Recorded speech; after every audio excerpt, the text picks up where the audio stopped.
आज हम chapter 7 start करने जा रहे हैं। कॉन्ग्रुएंस ऑफ ट्राइंगल्स एक्सरसाइज 7.1 उसका question 1। Complete the following statements. यहाँ कुछ स्टेटमेंट दिए गए हैं, उन्हें कंप्लीट करना है। Two line segments are congruent if. दो लाइन सेगमेंट कैसे हैं? कॉन्ग्रुएंट है। तो इफ के बाद लिखना होगा they, if they have the same length. ठीक है, दो लाइन सेगमेंट कॉन्ग्रुएंट तब होगी जब उनके जो लेंथ है वो सेम होंगे। ठीक है, among two congruent angles one has measured 70। दो कॉन्ग्रुएंट एंगल हैं। ठीक है, दो कॉन्ग्रुएंट एंगल में एक एंगल का मेजर 70 है, the measure of the other angle. तो ऊपर हमने देखा कि लाइन सेगमेंट में अगर दोनों की लेंथ सेम होगी तो कॉन्ग्रुएंस होगा। ठीक है, तो उसी तरह से एक का अगर 70 डिग्री मेजर है ट्राइंगल में, एक एंगल का, एक का 70 डिग्री है, तो उसका जो कॉन्ग्रुएंट एंगल होगा वो भी 70 होगा। ठीक है, सपोज दो ट्राइंगल यहाँ पे हम बना रहे हैं। ठीक है, इस तरह से एक 70 है तो इसका कॉन्ग्रुएंट एंगल दूसरा जो होगा वो भी 70 होगा। कॉन्ग्रुएंट इसे कहते हैं। ठीक है, कॉन्ग्रुएंट मीन्स सेम। ठीक है, when we write A angle A is equal to angle B, we actually mean angle A is equal to angle B का मतलब है measure angle A is equal to measure angle B. Angle A is equal to angle B का मतलब है दोनों के major same है।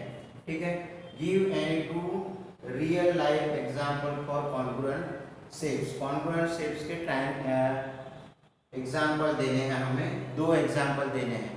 तो हम लिख सकते हैं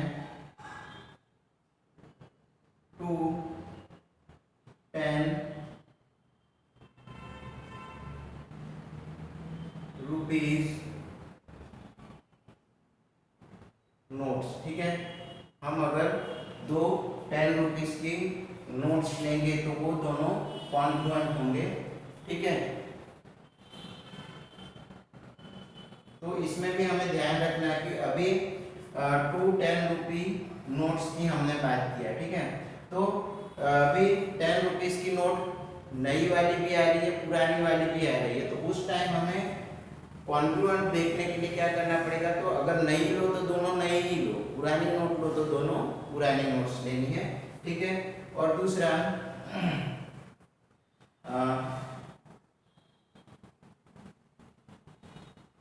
बिस्किट्स इन ए पैकेट। बराबर, तो बिस्किट्स इन अ पैकेट, एक पैकेट में आने वाली बिस्किट। सपोज हम पार्ले जी बिस्किट लेते हैं।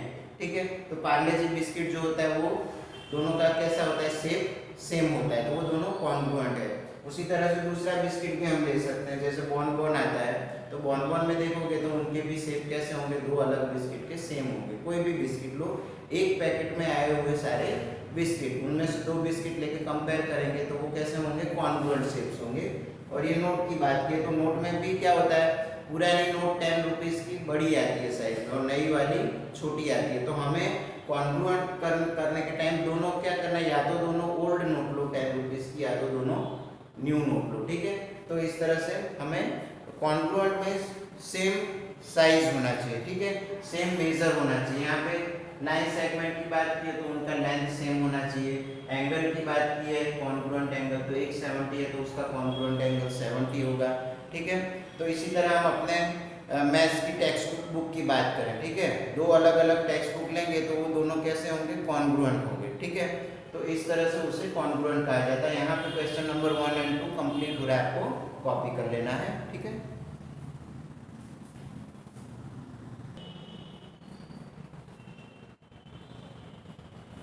क्वेश्चन नंबर 3 सॉल्व करेंगे एक्सरसाइज 7.1 का। क्वेश्चन 3 में दिया गया है कि ट्राइंगल एबीसी कॉन्ग्रुएंट, ये कॉन्ग्रुएंट का सिंबल है। ठीक है, triangle FAD under the correspondence, तो कौन कौन से करस्पॉन्ड है? तो ABC correspond FED, right all the corresponding parts of the triangles. हम ये दोनों कॉन्ग्रुएंट हैं तो हम पहले दो ट्राइंगल्स बना लेते हैं, ट्राइंगल ए बी सी, और यहाँ हो जाएगा ट्राइंगल जिस तरह से हमने लिखा है ए बी सी, ऐसे लिखा है ना, तो वैसे ही हमें एफ ई डी लिखना है। एफ यहाँ लिखना है, ई यहाँ लिखना है और डी यहाँ पे लिखना है, ठीक है। अब यहाँ पे बोले हैं कि सारे करस्पॉन्डिंग पार्ट्स, तो इसके करस्पॉन्डिंग पार्ट्स होंगे साइड्स और एंगल्स। तो पहले हम एंगल्स ले लेते हैं। एंगल ए के साथ करस्पॉन्डिंग आएगा पार्ट एफ, ठीक है, एंगल एफ, और एंगल बी के साथ आएगा एंगल सी, ठीक है ना, B and E, sorry C नहीं, बी के साथ आएगा ई, बी ई आएगा, और सी के साथ आएगा डी, ठीक है। तो सी के साथ हम लिखेंगे एंगल डी, ठीक है।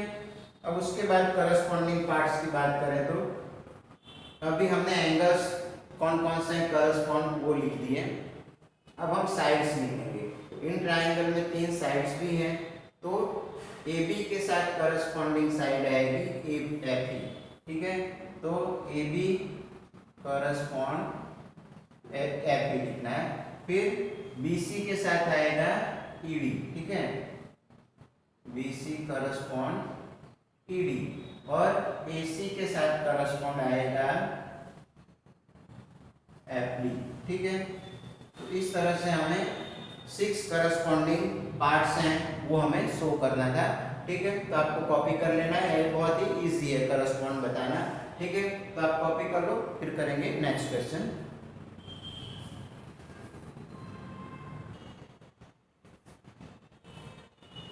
अब हम क्वेश्चन सॉल्व करेंगे 4 एक्सरसाइज 7.1 का। तो if triangle DEF congruent triangle BCA, DEF और BCA कॉन्ग्रुएंट ट्राइंगल है, write the parts of triangle BCA that correspond to.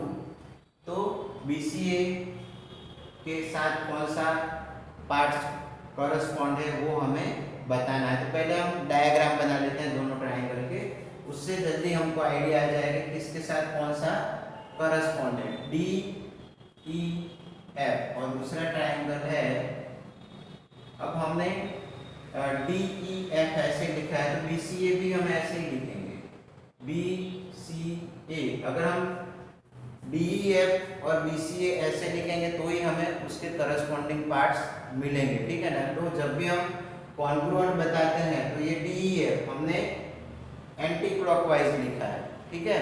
तो ये जो BCA है वो भी हमें एंटी क्लॉकवाइज ही लिखना है, ठीक है। अब हम चेक करते हैं, देखो E के साथ करस्पॉन्ड कौन होगा, तो E के साथ करस्पॉन्ड होगा C, ठीक है, E correspond C, angle E के साथ C करस्पॉन्ड होगा। अब EF, ये EF साइड है, उसके साथ होगा CA साइड, ठीक है। अब उसके बाद है F के साथ करस्पॉन्ड कौन होगा, F ये है, तो इसके साथ करस्पॉन्ड होगा A, ठीक है, F के साथ A। खाली यहाँ पे हमें एंगल देख लेते हैं बुक में, एंगल दिया है, यस एंगल F दिया है, तो एंगल F के साथ होगा एंगल A, एंगल F के साथ A होगा, और DF के साथ साइड होगा BA, ठीक है। तो DF के साथ हम लिखेंगे BA, ठीक है, ऊपर लाइन सेगमेंट का सिंबल कर लेते हैं, हाँ। तो DF के साथ होगा BA और यहाँ करस्पॉन्ड का साइन लगा देना है। तो इस तरह से हमें करस्पॉन्ड निकालना था, ठीक है। DEF कॉन्ग्रुएंट BCA था उसका, ठीक। तो ये एक्सरसाइज यहाँ पे 7.1 कंप्लीट हो रहा है, बहुत ही इजी है, आपको कॉपी कर लेना है।